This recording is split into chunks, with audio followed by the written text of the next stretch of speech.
Hello students, कैसे हैं आप लोग। स्टूडेंट्स, आज हम लोग देखने जा रहे हैं एक्सरसाइज 20.2 का क्वेश्चन नंबर 27 से। इससे पहले हम लोगों ने क्वेश्चन नंबर 26 तक देख रखा है। तो चलिए शुरू करते हैं आज के लेक्चर को बिना किसी देरी के।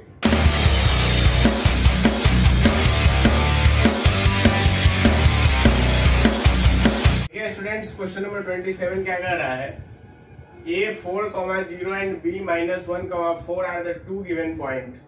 C and D are points which are symmetric to the given point A and B respectively with respect to y-axis.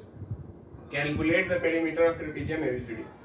कहने का मतलब है कि A और B दो पॉइंट दे रखा है हमको और कह रहा है कि C और D जो है सिमेट्रिक होगा A और B के, लेकिन किस एक्सिस में, तो y एक्सिस में। देखिए फिगर बनाते हैं, फिगर से समझते हैं। A कोऑर्डिनेट -4, 0 है, यानी कि ये पॉइंट कहीं यहाँ पे होगा -4, 0, मतलब कि x एक्सिस पे ही पॉइंट है। अच्छा, B कोऑर्डिनेट है -1, 4, तो B कोऑर्डिनेट जो -1, 4 है, तो ये आपको यहाँ कहीं होगा क्योंकि निगेटिव में है, और y एक्सिस। अब आगे क्या कह रहा है कि ये जो है सिमेट्रिक है y एक्सिस के। अब यदि y एक्सिस के सिमेट्रिक है तो मतलब ये हुआ कि ये जो इधर y एक्सिस का सिमेट्रिक यही हो गया कि जहां पे पॉइंट होगा वहां पे ये होगा, जहां पे ये होगा वहां पे ये होगा, तो ये C होगा और ये D होगा।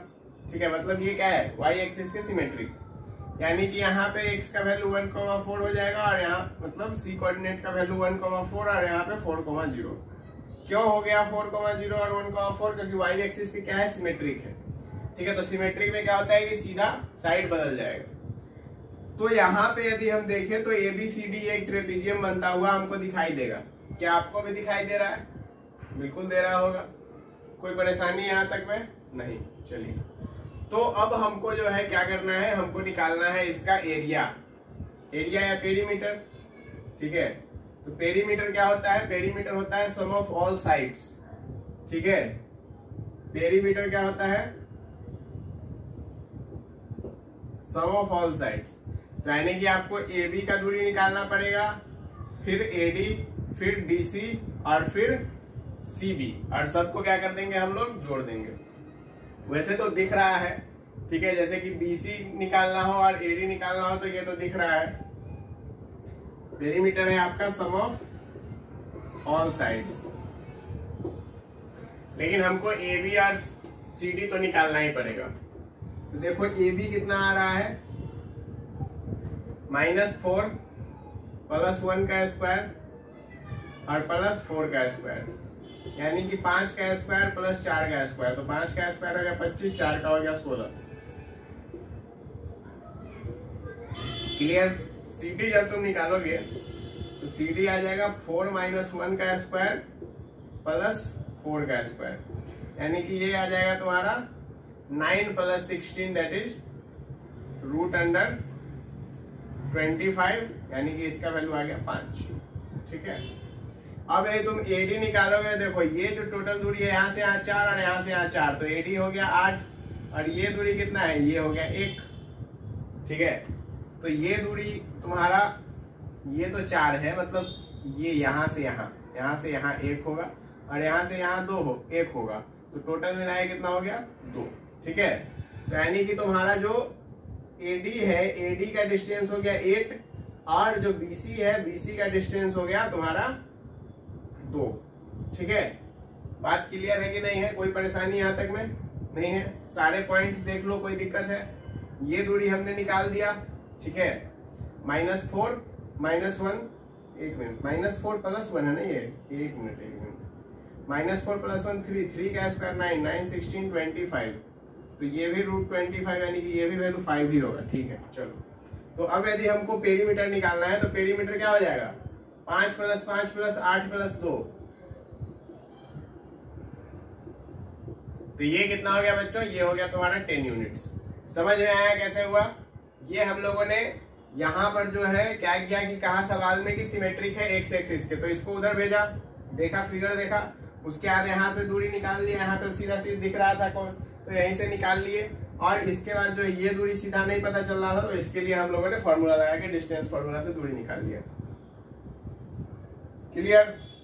चलो क्वेश्चन नंबर 28 देखो।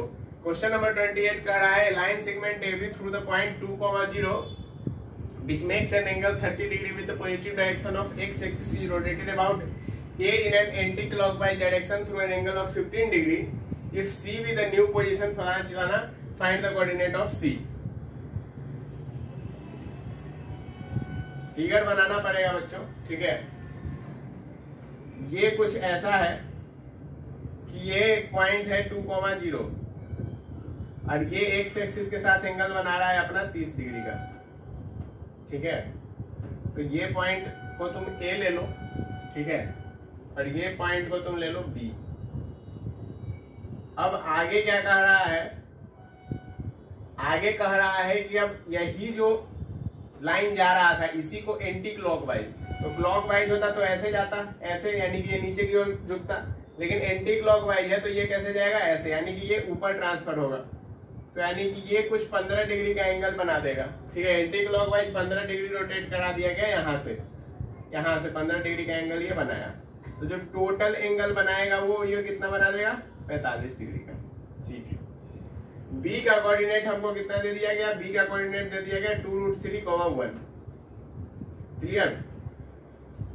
तो अब हमको यदि तुम पूछो कि भाई क्या बात है, क्या है, नहीं है, तो यदि तुम गौर करोगे, ठीक है, तुम यदि गौर करोगे तो यहाँ पे 2,0 था, यहाँ पे तुम्हारा 2 + √3 है, यानी कि जो ये तुम्हारा दूरी है, ये तुम्हारा दूरी कितना हो गया? √3 का, और जो ये तुम्हारा दूरी है ये कितना का हो गया? 1 का। तभी तो 2 + √3,1 आया है। अब यहाँ पे जब इसको 15 डिग्री रोटेट किया गया, गौर से सुनना बात, जब इसको 15 डिग्री रोटेट किया गया तो ये जो है तुमको कुछ इधर आ गया सी पॉइंट, यहाँ पे सी पॉइंट आ गया। यानी कि यदि हमको सी का कोऑर्डिनेट चाहिए, यदि हमको सी का कोऑर्डिनेट चाहिए तो हमको x, y चाहिए, करेक्ट। अब x, y निकलेगा कैसे? तो y तो हो गया कि ये दूरी जितना तय करेगा सो, यानी कि हमको ये डिस्टेंस निकालना पड़ेगा। और यदि हमको x कोऑर्डिनेट निकालना है तो x कोऑर्डिनेट निकालने के लिए क्या करना पड़ेगा? यहाँ तक तो 2 है, यानी कि हमको यहाँ से यहाँ का दूरी निकालना पड़ेगा, तब हमारा x कोऑर्डिनेट निकल जाएगा, ठीक है। टोटल जोड़ के x कोऑर्डिनेट निकलेगा। तो चलो निकालते हैं। देखो यहाँ पर हमको इसमें एक चीज पता है कि यहाँ पर जो है एंगल बना रहा है ये 90 का, और यहाँ पर भी एंगल बना रहा है 90 का, ठीक है। बात समझे कि नहीं समझे? ये ट्रायंगल को जिसको हम अभी डीप कर रहे हैं इसको तुम गौर से देखो, ठीक है। ये ACL ले लो, ये ट्रायंगल दिख रहा है, तो यहाँ देखो तो ये 90 का एंगल बना रहा है, ये कितना का एंगल बना रहा है? ये 45 का एंगल बना रहा है, तो ये भी एंगल 45 होगा। ये चीज हमको पता चल गया। ये हम क्यों निकाल रहे हैं आगे काम आएगा, बताएंगे, ठीक है। पहले अब तुम AB डिस्टेंस निकालो। अब हम AB डिस्टेंस क्यों निकाल रहे हैं बच्चों? क्योंकि देखो यदि ये लाइन रोटेट किया है तो क्या लाइन का लेंथ बदला होगा? रोटेशन में लाइन का लेंथ नहीं बदलता है, यानी कि जो डिस्टेंस AB का होगा क्या वही डिस्टेंस AC का भी होगा? बिल्कुल वही डिस्टेंस होगा। तो तुम AB का जब वैल्यू निकालोगे तो देखो AB कितना आ रहा है? AB तुम्हारा आया 2 + √3 - 2 का होल स्क्वायर और +1 का स्क्वायर, यानी कि ये तुम्हारा हो गया 2 से 2 कट गया, √3 का स्क्वायर और प्लस दैट इज 3 + 1, यानी कि ये हो गया तुम्हारा 2। तो AB का तो दूरी हमको पता चल गया। अब हमको पता है कि चूंकि तो AC भी कितना हो गया? 2 यूनिट हो गया। अब हमको AB भी पता है, AC भी पता है, लेकिन हमको अभी भी x और y चाहिए। तो हमको ये तो पता है, ठीक है, ये पता है ना? हाँ पता है, लेकिन अब हम जो है y कोऑर्डिनेट कैसे निकालें? सिर्फ इसके पता होने से तो हम y कोऑर्डिनेट निकाल नहीं सकते हैं। अच्छा, तो हम यहाँ पे एक काम करते हैं, हम लोगों को थोड़ा सा ट्रीगो में जाना पड़ेगा, तब जाके इसको सॉल्व कर पाएंगे। देखो हमको ये चाहिए, ये क्या है? परपेंडिकुलर है, ये बेस है, ये हाइपोटेनस है। हमको हाइपोटेनस पता है, परपेंडिकुलर निकालना है, एंगल पता है 45 डिग्री है। तो यदि हमको परपेंडिकुलर निकालना है, हाइपोटेनस पता है, तो क्या हम लोग साइन 45 लगा सकते हैं? कौन से ट्रायंगल में? ACL में। ACL में साइन 45 बराबर क्या है? क्या है? P, जो कि हमको निकालना है, यानी कि CL कह लो, और बाई ये क्या है? ये तुम्हारा AC है, यानी कि परपेंडिकुलर बाय हाइपोटेनस। साइन 45 का वैल्यू 1/√2 होता है। अच्छा, CL हमको निकालना है, इसका वैल्यू 2 आता है, तो CL का वैल्यू कितना आ गया? √2 आ गया। यानी कि इसका जो लेंथ है बच्चों, इसका लेंथ कितना आ गया? 2 आ गया। कितना आया? √2। ठीक है, इसका लेंथ कितना है बच्चों? इसका लेंथ है √2। क्लियर? इतना बात में कोई परेशानी यहाँ तक में कोई दिक्कत नहीं आ रहा है? सारा बात समझ में आया? देखो क्या क्या हम किए कि पहले तो हमको अपना कोऑर्डिनेट फिक्स किए, उसके बाद फिर वहां पर 2 + √3, 1 वाले को दिखा दिए। ठीक है, ये दूरी सारा निकाल लिए। उसके बाद हमको पता चला कि AB का वैल्यू निकाले। फिर हमको पता चला कि जब ये रोटेट हुआ तो लाइन का लेंथ नहीं बदलता है, तो AB AC के बराबर होगा, तो AC भी 2 यूनिट है। अब हमको ये दूरी निकालना था, तो इसके लिए हम लोग साइन लगा दिए, तो हमको पता चल गया कि वो √2 है। तो इसका मतलब y कोऑर्डिनेट का जो वैल्यू आएगा वो कितना आ गया? √2 आ गया। अब चलो, अब यदि हमको निकालना है तुमको AL, क्योंकि x कोऑर्डिनेट निकालने के लिए क्या करना पड़ेगा? AL का भी तो दूरी निकालना पड़ेगा। तो AL का दूरी निकालने के लिए क्या होगा? ये जो हाइपोटेनस है इसका स्क्वायर माइनस ये जो तुम्हारा क्या है? परपेंडिकुलर, इसका स्क्वायर। तो यानी कि 4 - 2 हो गया, तो ये दूरी कितना आ गया? √2। ये भी आ गया, तो यानी कि ये दूरी भी हमारा √2 हो गया। तो यहां से यदि हम लोग x कोऑर्डिनेट का बात करें तो इतना तक तो 2 है, और ये भी जुड़ जाएगा इसमें, तो क्या हो गया? ये बन गया तुम्हारा 2 + √2। तो जो तुम्हारा x कोऑर्डिनेट होगा, x, y जो होगा वो कितना होगा? 2 + √2 और √2। ठीक है, बात समझ में आया कि नहीं आया? क्लियर है? चलिए अब हम लोग मूव करते हैं क्वेश्चन नंबर 29 की ओर। देखिए स्टूडेंट्स, क्वेश्चन नंबर 29 क्या कह रहा है? क्वेश्चन नंबर 29 कह रहा है, the point 1, -2 is reflected in x axis and then translated parallel to the positive direction of x axis through a distance of 3 unit. Find the coordinate of point in new direction. Question बहुत ही आसान है, ठीक है, मतलब very easy question है। देखिए इसके लिए आपको बस सिर्फ कार्टेशियन प्लेन में सब कुछ को रिप्रेजेंट करना पड़ेगा। ठीक है, देखिए क्या कह रहा है? 1, -2 is reflected in x axis. अब देखो 1, -2 है, तो ये पॉइंट होगा कहाँ एक्चुअल में? x एक्सिस पे 1 और y एक्सिस पे क्या है? y एक्सिस पे -2, यानी कि ये कहीं पॉइंट होगा यहाँ। क्या आप लोग इस बात से एग्री करते हैं कि ये पॉइंट 1, -2 होगा? ठीक है, 4th क्वाड्रेंट में। आगे क्या कह रहा है? आगे कह रहा है कि ये रिफ्लेक्ट कर दिया किसमें? x एक्सिस में। अब यदि इसको x एक्सिस में रिफ्लेक्ट करवाते हैं, तो जब रिफ्लेक्शन होता है तो दूरी समान के साथ साथ बस ये इधर से इधर जाएगा, और यदि ये इधर से इधर गया तो साइन किसका बदलेगा? साइन y एक्सिस का बदल जाएगा। यानी कि यहाँ पे कहीं एक पॉइंट आ जाएगा जिसका नाम होगा 1, 2। क्या आप इस बात से एग्री करते हैं? कोई परेशानी इसमें नहीं है। अब ये कहा आगे कि इसको हम लोग 3 यूनिट मूव करवा दिए, translated parallel to the positive direction of x axis, यानी कि इसके पैरेलल 3 यूनिट। तो इसके पैरेलल यदि हम इसको 3 यूनिट मूव करवाते हैं, यानी कि ये कहीं यहाँ पे पहुंच गया होगा। तो यदि ये यहाँ पे पहुंचेगा तो क्या हमारा y का कोऑर्डिनेट चेंज हुआ? नहीं, y तो 2 ही रहने वाला है, क्योंकि ट्रांसलेटेड पैरेलल है, पैरेलल कर रहा है और सीधे ट्रांसलेट कर दिया गया है आगे। अब यदि पैरेलल तभी होगा ना जब ये इसके एकदम स्ट्रेट लाइन में आएगा। और यदि 3 यूनिट है तो 3 यूनिट जो डिस्टेंस ट्रेवल हुआ होगा वो किस में ट्रेवल हुआ होगा? x में। तो यानी कि ये कोऑर्डिनेट कितना हो जाएगा? ये पॉइंट कितना हो जाएगा? x कोऑर्डिनेट का वैल्यू यहाँ पे 4। तो जो हमारा कोऑर्डिनेट आएगा न्यू डायरेक्शन में वो बच्चों कितना आएगा? 4, 2। As simple as that. ज्यादा इसमें कुछ दिमाग नहीं लगाना था, बस यही क्वेश्चन था कि यहाँ से इसको भेज दिया गया और उसके बाद फिर ये सॉल्व होके आ जाएगा। क्लियर बात? या फिर आप इसको यदि थोड़ा दिमाग आप लगाना चाह रहे हैं तो ये दूरी आप 3 ले लीजिए, यहाँ पे इसको x मान लीजिए और डिस्टेंस फॉर्मूला लगा लीजिए, ये दूरी कितना आएगा सो निकाल लीजिए। वहां से भी कर सकते हैं, वैसे भी कर सकते हैं, कोई दिक्कत नहीं। समझ में आया बात? या फिर इसको ऐसे भी दिखाया जा सकता है, दोनों ही तरीका सही है। क्लियर? चलिए अब देखते हैं क्वेश्चन नंबर 30। 30 नंबर क्वेश्चन क्या कह रहा है? The line segment joining A and B is rotated about A in anti clockwise direction through an angle of 45 degree. Okay,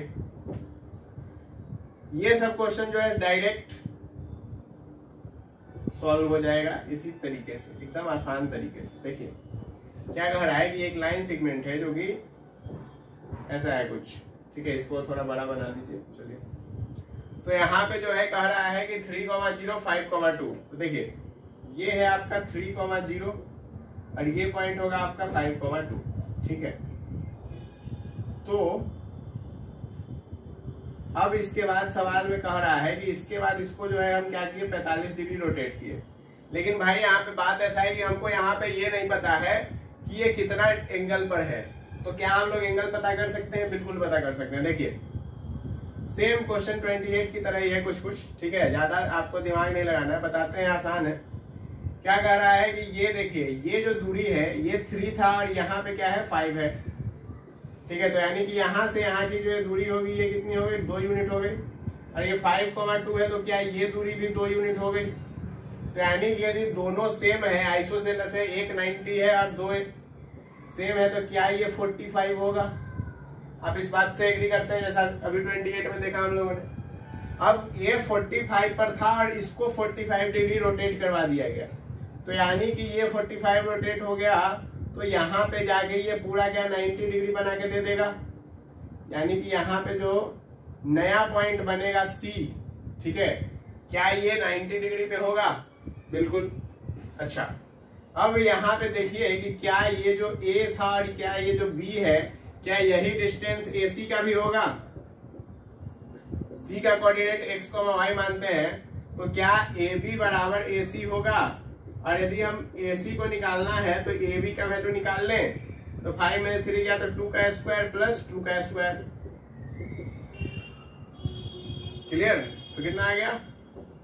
√8 आ गया, मतलब कि 2√2 हो गया। तो यानी कि यहां से हमको ये पता चल गया, यहां से हमको क्या पता चल गया? यहां से हमको ये पता चल गया कि भाई जो y कोऑर्डिनेट का वैल्यू है, जो y कोऑर्डिनेट का वैल्यू है वो कितना है? वो तो है अपना 2√2, ठीक है।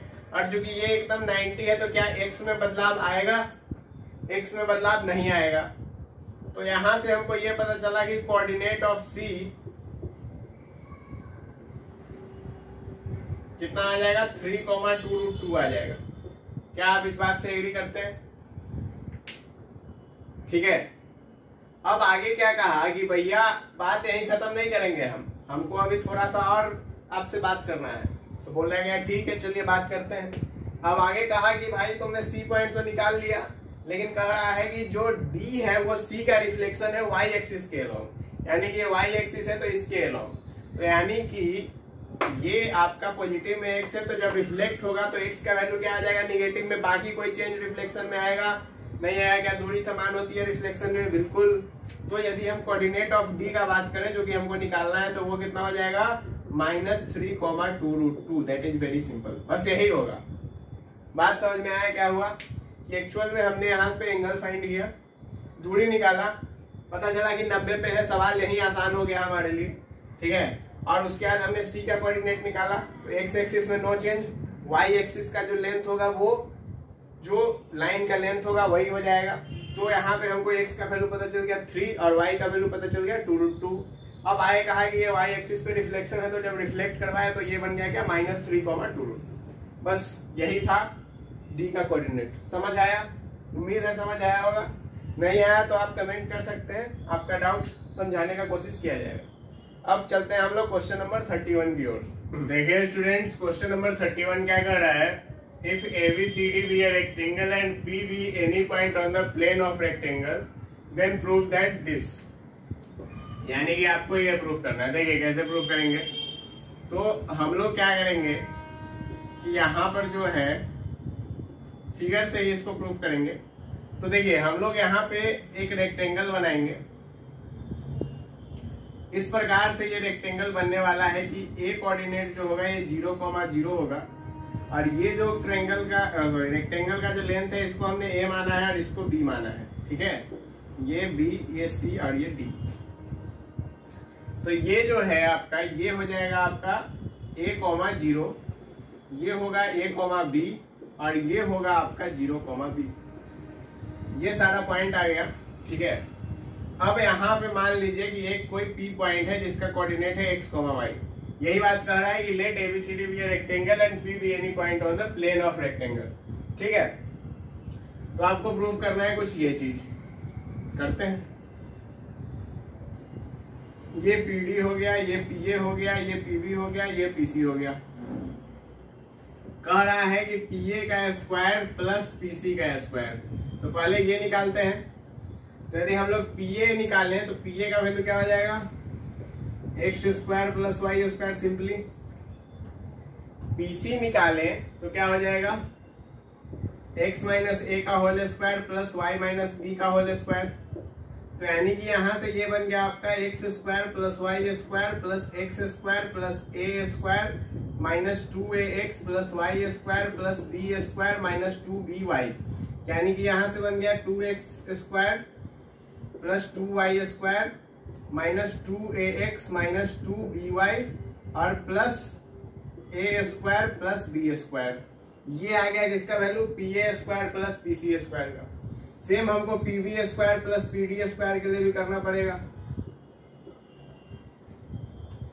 ये देखिए, अब हमको PB निकालना है तो PB देखिए क्या है, P और B का है a,0, यानी कि x माइनस ए का होल स्क्वायर प्लस PD निकालेंगे तो x का square plus y minus B का होल स्क्वायर। देखिए यहाँ पे भी क्या सेम ही चीज बन रहा है, क्या सेम है, यानी कि सेम वैल्यू आएगा।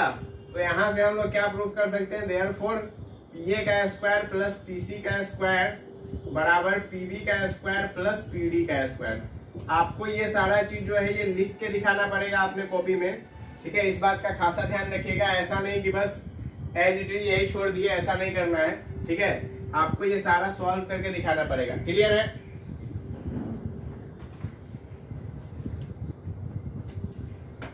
अब देखिए क्वेश्चन नंबर 32 क्या कह रहा है। तो क्वेश्चन नंबर 32 कह रहा है prove analytically that diagonal of rectangle are equal. देखो इसमें भी जो है ना सेम जो 31 में फिगर बना था वही फिगर बनेगा। ठीक है, देखो बनाते हैं और समझाते हैं। चलो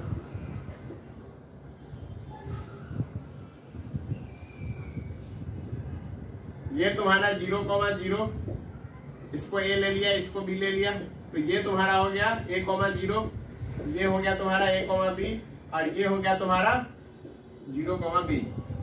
तो देखो यहाँ पे ना सिर्फ हमको ABCD, तो हमको क्या करना है यहाँ पे बस हमको AC और BD को बराबर करके दिखाना है। तो हम लोगों को AC निकालना पड़ेगा। AC जब निकालेंगे तो ये क्या बन जाएगा, √a square plus B square. BD देखो, BD जब निकालेंगे तो a माइनस 0 यानी कि a square plus b minus 0 यानी कि b स्क्वायर। तो यहाँ पे AC बराबर हो गया BD के। तो यानी कि यहाँ से हमको एनालिटिकली ये पता चल गया कि डायगोनल जो होता है रेक्टेंगल का वो बराबर होता है। क्लियर है? कोई परेशानी? 32 एकदम आसान है, 33 भी इसी तरह आसान है। देखो sum of square of diagonal is equal to, देखो क्वेश्चन पढ़ो क्या कह रहा है। क्वेश्चन कह रहा है कि sum of square of diagonal of एक मिनट रेक्टेंगल है, रुक जाओ क्वेश्चन में देखने दो, क्वेश्चन में चेंज है, आई थिंक स्क्वायर है वहां, अच्छा रेक्टेंगल है, ठीक है। Sum of square of diagonal of rectangle is equal to sum of square of its side. कहने का मतलब ये हुआ कि यहाँ पर जो है एक रेक्टेंगल है, यानी कि सेम इसी पे ले लेते हैं। ठीक है, इसी पे ले लेते हैं, इसके साइड का लेंथ निकाल लेते हैं। फिगर वा सेम यही बनेगा, इसमें भी तो फिगर बनेगा वो सेम यही बन जाएगा। कोई हमको ज्यादा माथा नहीं लगाना है, हमको ए बी निकालना पड़ेगा। तो ए बी कितना हो जाएगा, ए बी हो जाएगा तुमको √a स्क्वायर। ठीक है। BC कितना हो जाएगा, तो BC हो जाएगा तुमको a में से a घट गया तो √b²। CD कितना हो जाएगा, तो CD जो है तुम्हारा, CD भी तुम्हारा a हो जाएगा, सीधे लिख दो a हो गया, ये b हो गया। और जो तुम्हारा, या फिर इसको स्क्वायर ही रहने दो, रूट के अंदर ही रहने दो, चलो ठीक है, a कर दो, इसको b कर दो, इसको भी a कर दो, और जो तुम्हारा dA हो गया वो तुम्हारा b हो गया। चारों साइड निकल गया, दोनों डायगोनल निकल गया। अब हमसे कह रहा है कि sum of square of its side, sum of square of its diagonal. तो डायगोनल का स्क्वायर करो और उसका सम करो, तो यानी कि AC का स्क्वायर और प्लस BD का स्क्वायर।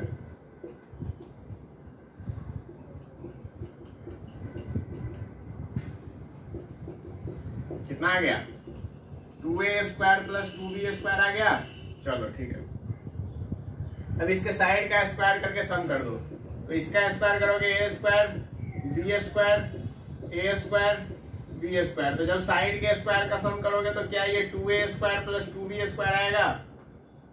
तो क्या डायगोनल के स्क्वायर का सम और साइड के स्क्वायर का सम बराबर है? क्या हमें यही पूछ रहा था? क्या हमने प्रूफ कर दिया? समझ आया? कोई दिक्कत? तो आज के लेक्चर में हम लोग इतना ही रखेंगे, और एक्चुअल में 20.2 खत्म हो गया है। तो अब हम लोग कल मिलेंगे नेक्स्ट लेक्चर में, जिसमें कि हम लोग 20.3 के कॉन्सेप्ट और उसके क्वेश्चंस को देखेंगे। तब तक के लिए आप लोग बस वीडियो पे लाइक कर दीजिए और चैनल को सब्सक्राइब।